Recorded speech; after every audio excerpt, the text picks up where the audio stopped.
അസ്സലാമു അലൈക്കും വറഹ്മത്തുള്ളാഹി. വിശുദ്ധ റമദാനിലെ ഒരു ഫർളെടുത്താൽ 70 ഫർളാണെന്നും ഒരു സുന്നത്തെടുത്താൽ ഒരു ഫർളിൻ്റെ കൂലിയാണെന്നും നാം എല്ലാവരും അറിയുന്നവരാണ്. ഒരു ഫർളെടുത്താൽ എനിക്ക് 70 ഫർളിൻ്റെ കൂലി കിട്ടുമെന്നുള്ള ആ നല്ലൊരു താല്പര്യത്തോടു കൂടി ആയിരിക്കണം നാം ഫർളായ ഇബാദത്ത് ഏതായാലും ചെയ്യേണ്ടത്. അതേപോലെ ഒരു സുന്നത്തെടുത്താൽ ഒരു ഫർളിൻ്റെ കൂലിയാണ്.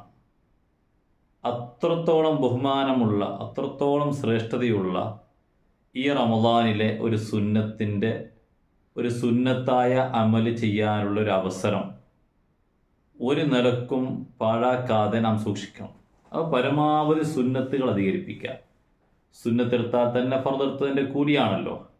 അപ്പോൾ ഇവിടെ ഞാൻ ഇന്നിപ്പോൾ പറയുന്നത് സുന്നത്തായ ചില കാര്യങ്ങളാണ്. റമദാനിൽ നാം സുന്നത്തായിക്കൊണ്ട് ജീവിതത്തിൽ പകർത്തേണ്ട, ശ്രദ്ധിക്കേണ്ട ചില വിഷയങ്ങളാണ്. സുന്നത്തായത് തന്നെ പലപ്പോഴും നാം ഒഴിവാക്കുകയാണ്. ഉദാഹരണത്തിന് അത്താഴം കഴിക്കൽ. റമദാനിലെ ഒരു സുന്നത്താണ് അത്താഴം കഴിക്കൽ. അത്താഴം കഴിക്കുക എന്നുള്ള ലക്ഷ്യം വെറും പകൽ മുഴുവനും പട്ടിണി കിടക്കുമ്പോൾ വയറ് നിറച്ച്, അതിന് തൊട്ട് മുമ്പുള്ള സമയത്ത് വയറ് നിറച്ച് പകലിലെ ഭക്ഷണം സ്റ്റോക്ക് ചെയ്യുക എന്നുള്ളതല്ല. അതല്ല ഇവിടെ താല്പര്യം. മറിച്ച് അത്താഴം എന്നുള്ളത് ഒരു സുന്നത്താണ്.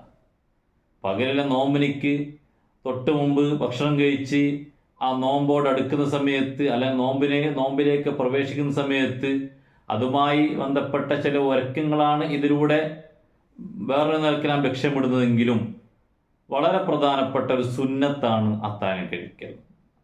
തസഹറു ഫഇന്ന ഫിസ്സുഹൂരി ലബറക ഔ കമാ ഖാല റസൂലുള്ളാഹി സ്വല്ലല്ലാഹു അലൈഹി വസല്ലം തങ്ങൾ പഠിപ്പിക്കുകയാണ്, തീർച്ചയായും നിങ്ങൾ അത്താഴം കഴിക്കുക, അത്താഴത്തിന് നിങ്ങൾക്ക് ബറക്കത്തുണ്ട് എന്നുള്ളത്. അത്താഴം കഴിച്ചാൽ തന്നെ പകലിൽ നമുക്ക് അത്ര ക്ഷീണം ഉണ്ടാവില്ല. അതിൽ ബറക്കത്തുണ്ടാവും. ബറക്കത്തിൻ്റെ ഭക്ഷണമാണ് അത്താഴ ഭക്ഷണം. ഇവിടെ നാം ചിന്തിക്കേണ്ടത്, ചില ആളുകളുണ്ട്, ഞാൻ അത്താഴമൊന്നും കഴിക്കൂല എന്ന് പറയും. ഞാൻ അത്താഴമൊന്നും കഴിക്കലില്ല, ഞാൻ അങ്ങനെ തന്നെ നോമ്പ് പിടിക്കുന്ന ആളാണെന്ന്. ഇത് അഭിമാനമല്ല, അതൊരു പവർ പറയലല്ല. മറിച്ച് വിശ്വാസത്തിൽ മാത്രമുള്ള സുന്നത്ത് ഞാൻ എടുത്തിട്ടില്ല എന്നാണോ പറയല്? അത്താഴം എന്നുള്ളത് പ്രത്യേകമായ ചില ഭക്ഷണങ്ങൾ നിങ്ങൾ ഒഴിവാക്കുകയാണെങ്കിലും, അതെങ്ങനെ നിങ്ങൾക്ക് ആ സമയത്ത് ഭക്ഷണമൊന്നും വേണ്ടെങ്കിലും ഒരു ഈത്തപ്പഴം കൊണ്ട്, ഒരു കാരക്ക കൊണ്ട്, അല്ലെങ്കിൽ ഒരു ഗ്ലാസ് വെള്ളം കൊണ്ട് അത്താഴത്തിൻ്റെ ആ സുന്നത്ത് നാം കരസ്ഥമാക്കാൻ ശ്രദ്ധിക്കണം. അത്താഴ സമയത്ത് കിടന്നുറങ്ങിയിട്ട് ഞാൻ അത്താഴത്തിനൊന്നും എണീക്കലേ ഇല്ല എന്ന് പറയരുത്. അത്താഴ സമയത്ത് എഴുന്നേൽക്കണം. അത്താഴത്തിൻ്റെ സുന്നത്തായ ഭക്ഷണം കഴിക്കണം. അത്താഴത്തിൻ്റെ സമയത്ത് നാം എഴുന്നേറ്റുകൊണ്ട് മറ്റുള്ള ഇബാദത്തുകൾ ധാരാളം ചെയ്യണം. കാരണം വളരെയധികം ബറക്കത്തുള്ള, പുണ്യമുള്ള, ദുആക്ക് ഇജാബത്തുള്ള, എല്ലാ നിലക്കും ഖബൂലിയത്തിൻ്റെ ഒരു സമയമാണ് അത്താഴ സമയം എന്നുള്ളത്. അത്താഴം കഴിക്കൽ നോമ്പിൻ്റെ ഒരു സുന്നത്തായതുകൊണ്ട് ഇത് സുന്നത്തായ ഒരു അമലാണല്ലോ എന്നൊരു നിയ്യത്തും കൂടി അത്താഴം കഴിക്കുമ്പോൾ നമ്മുടെ ഓരോരുത്തരുടെയും മനസ്സിലുണ്ടാവണം. അത് നോമ്പിൻ്റെ ഒരു സുന്നത്താണ്. ഇങ്ങനെ ധാരാളം സുന്നത്തുകളുണ്ട്. ഞാനിപ്പോൾ ഒരു സുന്നത്ത് പ്രത്യേകം എടുത്തു പറഞ്ഞു എന്നേ ഉള്ളൂ. അപ്പം ഇങ്ങനെ തുടങ്ങി ചില സുന്നത്തുകൾ. അതേപോലെ തന്നെ തറാവീഹ് നിസ്കാരം റമദാനിലെ സുന്നത്തായ ഒരു നിസ്കാരമാണ്. മറ്റുള്ള മാസങ്ങളിലൊന്നും ഇല്ലാത്തൊരു ഇബാദത്താണ് തറാവീഹ് നിസ്കാരം. അത് റമദാനിൽ മാത്രമുള്ള നിസ്കാരമാണ്. അപ്പോൾ റമദാനിൽ മാത്രമുള്ള തറാവീഹ് നിസ്കാരം ഒരുപക്ഷെ നോമ്പ് തുറന്നപ്പോൾ നമുക്കുണ്ടാകുന്ന ചില ക്ഷീണങ്ങളും മറ്റും റമദാനിലെ തറാവീഹിനിക്ക് തടസ്സം വരാതെ തറാവീഹ് നിർബന്ധമായും, അഥവാ വളരെ ഗൗരവത്തോടെടുത്ത് തറാവീഹ് നിസ്കാരം എല്ലാ ദിവസവും നിസ്കരിക്കണം.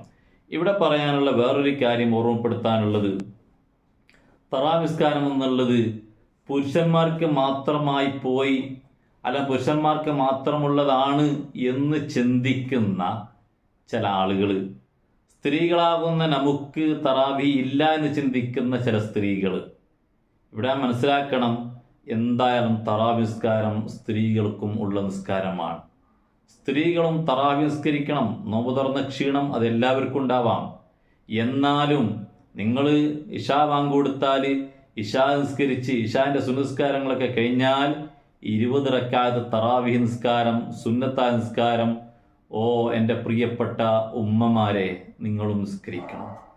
അതിനുശേഷം വിത്ർ നിസ്കാരം ചുരുങ്ങിയതിൽ 3 റക്അത്തെങ്കിലും നിസ്കരിക്കണം. തറാവീഹ് 20 റക്അത്ത് നിസ്കരിക്കണം. ഇങ്ങനെ തുടങ്ങി ധാരാളം സുന്നത്തുകൾ നമ്മുടെ മുമ്പിലുണ്ട്. ഇതൊക്കെ സുന്നത്താണെങ്കിലും റമദാനിൽ ചെയ്യുമ്പോൾ അത് പ്രത്യേകമായ ഒരു ഫർളെടുത്തതിൻ്റെ കൂലിയാണെന്ന് ഹബീബായ മുത്തനബി സ്വല്ലല്ലാഹു അലൈഹി വസല്ലം തങ്ങൾ പഠിപ്പിച്ചിട്ടുണ്ടെങ്കിൽ അത് നിർബന്ധമായി നമ്മുടെ ജീവിതത്തിൽ പ്രാവർത്തികമാക്കണം റമദാനിൽ. അതേപോലെ തന്നെ റമദാനിലെ വേറൊരു പ്രധാനപ്പെട്ട സുന്നത്താണ് ഖുർആൻ പാരായണം ചെയ്യൽ. ഖുർആൻ പാരായണം ചെയ്ത് റമദാനിലെ സുന്നത്താണ്. എല്ലാ സുന്നത്താണ്, റമദാനിൽ പ്രത്യേക സുന്നത്താണ്. മാത്രവുമല്ല റമദാനിലെ ഖുർആൻ പാരായണത്തിന് പ്രത്യേകതയുണ്ട്. കാരണം ഖുർആന്റെ ഇറക്കം അത് റമദാനിലായിരുന്നല്ലോ. അതുകൊണ്ട് ഖുർആന്റെ വാർഷികം ആഘോഷിക്കുന്ന ഒരു മാസമായതുകൊണ്ട് തന്നെ ഖുർആൻ റമദാനിൽ ഓതണം. എല്ലാ സമയത്ത് തന്നെ ധാരാളം പുണ്യമുള്ള ഖുർആന് റമദാനിൽ ഇമാം ഷാഫി റളിയല്ലാഹു തആല അൻഹു ഒരു ദിവസത്തിൽ 2 ഖത്തം തീർക്കാറുണ്ടായിരുന്നതാണ്. അതൊന്നും നമുക്ക് ചിന്തിക്കാൻ പോലും കഴിയുന്നില്ല. എന്നാലും പരമാവധി എത്ര കഴിയുന്നു ഒരു ദിവസത്തിൽ 2 ഖത്തമല്ലെങ്കിലും 2 ജുസെങ്കിലും നിർബന്ധമായും തീർക്കുന്ന ഒരു അവസ്ഥയിലേക്ക് മിനിമം നാം എത്തിയിരിക്കണം. ചുരുങ്ങിയത് എത്രയെങ്കിലും ചെയ്യണം. ഷാഫി ഇമാം 2 ഖത്തം തീർത്ത് നമുക്ക് 2 ജുസെങ്കിലും ആ ഷാഫി ഇമാമിന്റെ അനുയായികളാകുന്ന അവിടുത്തെ മദ്ഹബ് അനുസരിച്ച് പ്രവർത്തിക്കുന്ന നമുക്ക് ഒരു 2 ജുസ് തീർത്തൂടെ? കഴിയും. 2 എന്ന് പറഞ്ഞത് വളരെ ചുരുക്കിയിട്ടാണ്. 3ഉം 4ഉം 5ഉം 6ഉം വേണമെങ്കിൽ ഒരു 10 ജുസൊക്കെ നമുക്ക് തീർക്കാൻ കഴിയും. ഇൻഷാ അല്ലാഹ് അള്ളാഹു നമുക്ക് തൗഫീഖ് ചെയ്യട്ടെ. ഇങ്ങനെ ധാരാളം സുന്നത്തുകളുണ്ട്. ബാക്കി കാര്യങ്ങൾ ഇൻഷാ അല്ലാഹ് നാളത്തെ ക്ലാസ്സിൽ നമുക്ക് കാണാം. അസ്സലാമു അലൈക്കും വറഹ്മത്തുള്ളാഹി.